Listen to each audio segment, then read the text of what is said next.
शासनपति प्रभु महावीर स्वामी को हम वंदन करते हैं। सभी गुरु भगवंतों को तिकोतों के पाठ से वंदन करते हैं। श्रद्धावान भाई और बहनों, आपके अंदर विराजित आत्मा को माजलगांव से सुभाष कोठारी का सादर प्रणाम, सादर जय जिनेन्द्र। उत्तराध्ययन सूत्र के 6ठे वर्ग पर ये मेरा तीसरा वीडियो है। जावंत विद्या पुरिसा सव्ये ते दुःख संभवा लुप्पन्ति बहुसो मूढ़ा संसारमि अनंत ये। गुरु भगवंत इस गाथा के माध्यम से ये समझाते हैं, जावंत यानी जितने भी, जावंत यानी जितने भी, कौन? अविद्या पुरुषा, जो अविद्यावान। अविद्यावान कौन? जो मिथ्यात्व से लबालब भरे हुआ है। मिथ्यात्व सभी के पास मौजूद है, लेकिन कम ज्यादा है। कम किसके पास है? जो बार बार संतों की वाणी सुनता है, बार बार अध्ययन करता है, सही मार्ग पर चलता है, उसका मिथ्यात्व धीरे धीरे कम हो जाता है। क्यों कम हो जाता है? उसे उस मिथ्यात्व के साइड इफेक्ट की जानकारी होती है, उसका साइड इफेक्ट का पता चलता है, इसलिए वो अपने मिथ्यात्व को कम करते चलता है। तो ऐसे यहाँ सव्यते यानी वे सब, कौन से सब? जो मिथ्यात्व रूपी कषाय से लबालब भरे हुए जीव है, वो दुख को प्राप्त करते हैं, दुख पाते हैं। ऐसे मूढ़, विवेक मूढ़, यहाँ पर देखो अनेक दोष बताए हैं। हमारे अंदर अनेक प्रकार के दोष हैं, लेकिन यहाँ पर गुरु भगवंतों ने विशेष रूप से उल्लेख किया है। किसका विवेक किया है?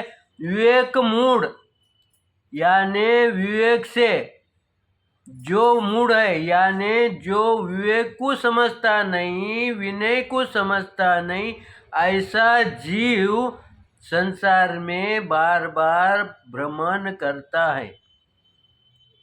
अब ये गुरु भगवंतों ने यहाँ पर समझाया है, जिन्हें मोक्ष जाना है, जिन्हें सही मार्ग पर चलना है, उसके लिए उन्होंने दिशा दर्शक किया। फिर जो संसार में है, उन जीवों को उन्होंने क्या संदेश दिया है? उन्होंने इसमें मूढ़ शब्द, विवेक यानी जो विवेकवान है और जो विवेकवान नहीं है। अब इसकी तुलना तुम संसार में करो।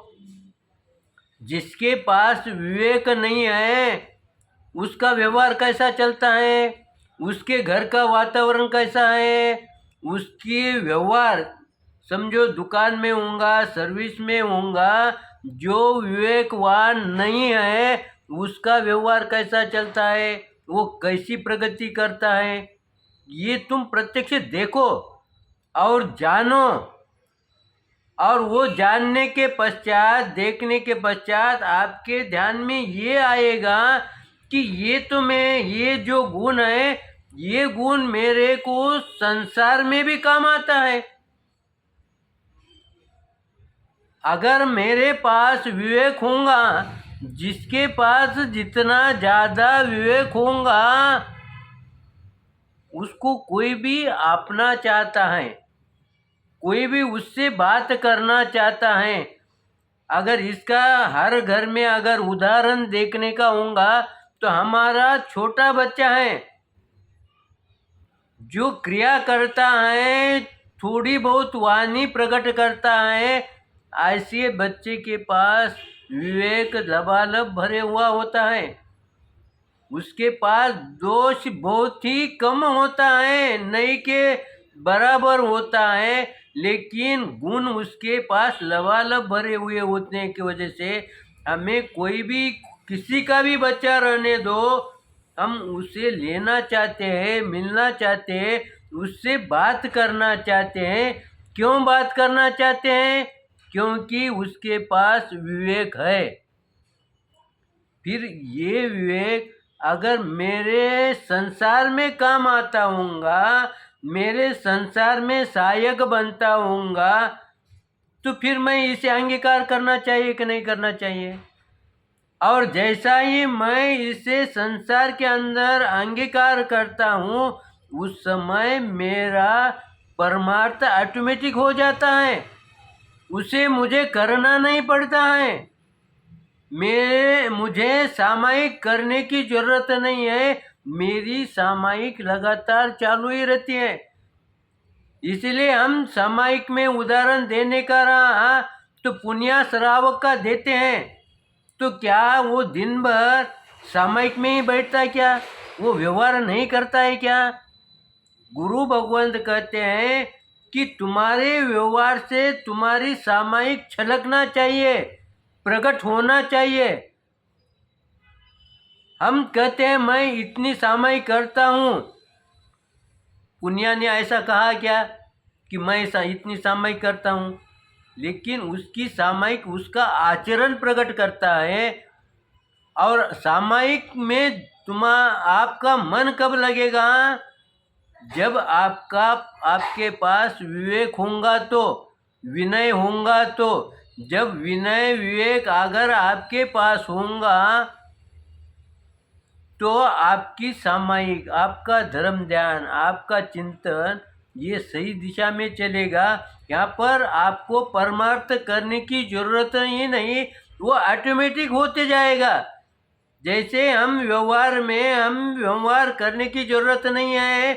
हम ऑटोमेटिक दुकानदारी करना, धंधा कैसे करना, गिराई को कैसा समझाना, जैसा हम ऑटोमेटिक हमारे समझ में आता है, वैसे ही ये जो अध्यात्म है, जो मोक्ष मार्ग है, वह भी हमारे ऑटोमेटिक हमारे ध्यान में आएगा, हमारे कृत्य में आएगा।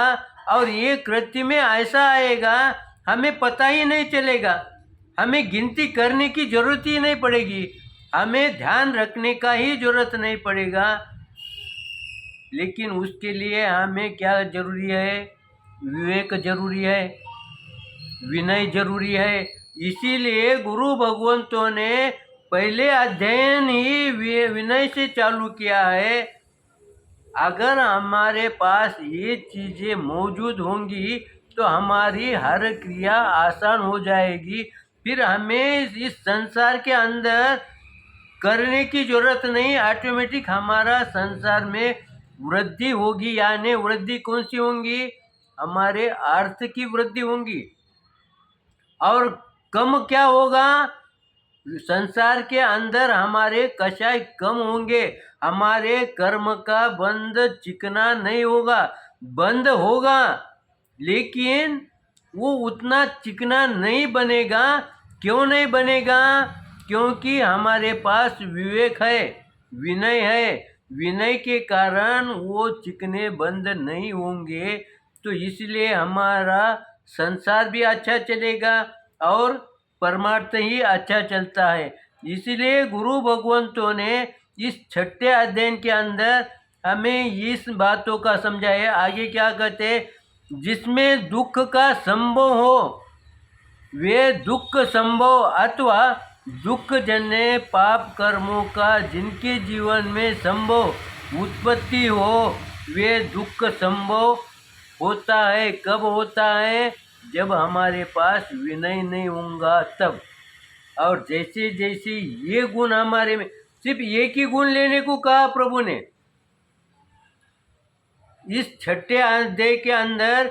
एक ही गुण को उन्होंने पकड़ लिया। क्यों? वो जानते हैं कि मेरा श्रावक अगर उसे कई गुण बता दिए तो वो पकड़ नहीं पाएगा। जैसे गुरु भगवंत कहते हैं कि तुम प्रतिदिन 100 मिली पानी कम लो बड़े स्नान के लिए, आसान है। वैसे ही गुरु भगवंतों ने इस 2 लाइन के अंदर सिर्फ विवेक, विनय, खाली इतने ही गुण की तरफ तुम ध्यान दो। एक ही गुण की तरफ अगर तुम ध्यान दिए, सही ढंग से ध्यान दिए, तो बाकी के जो गुण है ना वो ऑटोमेटिक आएंगे, आपको लाना नहीं पड़ेगा, आपको उनके बारे में चिंतन करने की जरूरत नहीं पड़ेगी, क्योंकि वो गुण ऑटोमेटिक आएगा। क्योंकि जो शुभ गुण है, जो गुण है, उसका पहला बेसमेंट ही विनय से है। पहले का नीचे का अगर विनय अगर मजबूत होगा तो बाकी सभी गुण आपके पास एक एक करके ऑटोमेटिक जुड़ेंगे, और जैसे जैसे गुण जुड़ते जाएंगे वैसे वैसे तुम्हारा मोक्ष का मार्ग आसान होता जाएगा, और संसार में भी कर्म बंध कम होते जाएंगे। इस तरह से हम यहाँ पर समय को देखते हुए रुकते हैं। मेरे कहने के अंदर कुछ विपरीत आया होगा, गलत आया होगा, तो निश्चित रूप से आप मुझे क्षमा करेंगे। इसी आशा के साथ ओम शांति।